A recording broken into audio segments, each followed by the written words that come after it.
With statistics, we've looked at proper sampling techniques, as well as calculations that we can do once our data is collected. We can calculate the mean, the median, the mode. We can create histograms to display our data. We can do all those things. But the last piece of the puzzle is something called common distributions. So once you've made a histogram, you can analyze how the information is distributed. So you can have your distribution look like this, or kind of squished to one side, or you might have kind of two hills in it. This very symmetrical distribution, this is called a normal distribution. This is where the mean, the median, and the mode are very close in value and are located very much at the center of your distribution. If your data is squished to one side or the other, then your mean, your median, and your mode don't really line up. They're not the same. This is called a skewed distribution. Skewed means pushed to one side. If you see what looks like two separate normal distributions, like here, two separate ones, within the same set of data, this is called a bimodal distribution. It has two peaks, kind of like two different modes here. And one reason for a bimodal distribution would be you have kind of two subgroups within your main group that have their own distributions. So really, the whole point of this lesson is to be able to identify what type of distribution you have once you have collected your data. So in each case, predict the shape of the data distribution. Give a reason for your prediction. So we've got 3 different cases here, and we're going to predict which distribution each of these would follow. The cost of 1 liter of gasoline in a city in Ontario. Well, they're probably all pretty much the same. You might have some gas stations that are a little bit more expensive than the average. Some gas stations are a little less expensive than the average, but they should probably all cluster around the same value. So this would be a normal distribution. The heights of basketball players in the NBA. Okay, so let's think about basketball players. A lot of them are really tall. Some of them are an average size, but most of them are tall. So when you think about the distribution of heights amongst the players, you're going to have a low number that have an average height and a really high number that are very, very tall. So your distribution is going to be skewed towards the tall end of the data. So this is going to be skewed. The weights of players on the Canadian Olympic men's and women's hockey teams. Well, probably by process of elimination, you've guessed that this is going to be a bimodal distribution, but why? Well, we've got subgroups here. We've got the men's team and the women's team. Typically, men are heavier than women. So you're probably going to see a distribution for the men and a distribution for the women, kind of 2 separate distributions within this data set. So you're going to see 2 separate peaks. You're going to have a bimodal distribution. Bob recorded the heights of the Pee Wee and senior girls soccer teams. So here are their heights. So there were 4 players with a height between 100 and 110 centimeters. 8 players with heights between 110 and 120 centimeters, etc. Display the data using a histogram. Hopefully you remember how to draw a histogram. Have your frequency on the left, your heights on the bottom. Set up your scale from 100 going up by tens up to 160. And your bars for your frequencies are touching. There's no gaps between your bars. Classify the type of distribution. Okay, let's take a look. Does this look like a normal distribution? Not really. It's not symmetrical around the middle, so it's not normal. Is it skewed? It doesn't look like it's squished to one side or the other. It looks more like it's a bimodal distribution here because we have two separate peaks. What does this tell you about the heights of the players? Okay, well, we can see that there are two separate peaks here.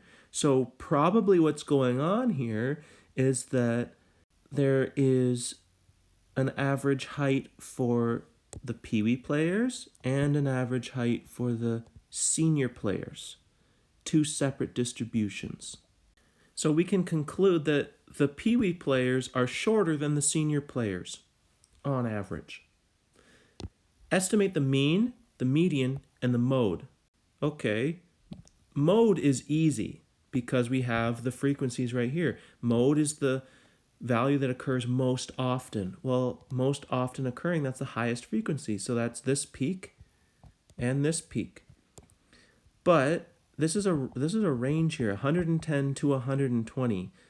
So when we're estimating the mode, we're going to go in the middle of our interval here. So we're going to say the mode is 115 and 145 centimeters.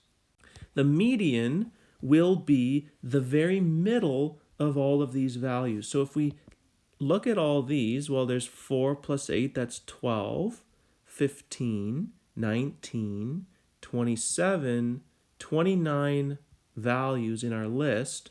The median is the exact center of the list. So that would be, well, half of that would be the 14th or 15th value. So let's go find the 14th or 15th value. 4 plus 8, well, that's 12. The 14th or 15th value would occur in this interval between 120 and 130 centimeters. So the median is going to be somewhere in here. So we're going to estimate the middle of that, which is 125 centimeters. The mean is the average. So we could go through a calculation and say, well, there's 4 values that are 105, 8 values that are 115, 3 values that are 125, 4 values that are 135, 8 values that are 145, 2 values that are 155. Add those all up and divide by the 29 values that we have, and we'll get the mean to be 128.4. So the mean we estimate is 128.4 centimeters. Okay, so we've estimated the mode, the median, and the mean. Which one is a good indicator of the data? Well, because this is a bimodal distribution, the median value tells us that most players are in here. That doesn't really follow with what the data shows us. Most players are either over here or over here. The mean tells us kind of the same thing. It says that most players are in here. But it's the mode. The mode tells us that there is a separate distribution that's lower and a separate distribution that's higher. So the mode would be a good indicator of this data. And my last example, students in the French club recorded their final marks for grade 9 French. Here we have their marks and the frequency. Display the data using a histogram. Hopefully you can come up with that on your own. It should look like this. Classify the type of distribution. Well, it doesn't look normal because it's not symmetrical around the center. It looks skewed to one side. It's skewed towards higher marks. What does this tell you about the students? Well, they're in the French club. So what this tells me when I look at this is that students who do well in French join the French club. Or you could also think of it as students who join the French club do better in French class. That's something that this tells you. Estimate the mean, the median, and the mode. We're going to do that the same way as we did in the previous example. So I'm not going to go through how to do the calculation again. These are the values you should get. Now, which one is a good indicator of the data? Well, the median and the mode are the same. The mean is lower. So a mark of 85 would put me in here.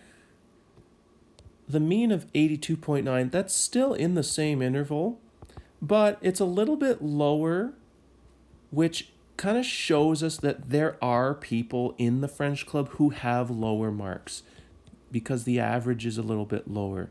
So you could make an argument for any of these being a good indicator of the data because they're all pretty much the same.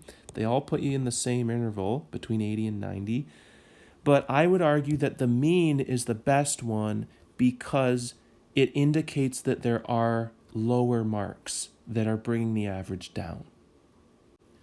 So by now you should be able to make a histogram, determine what type of distribution it is, and then come up with some reasons why that specific type of distribution would be present based on the context of the question.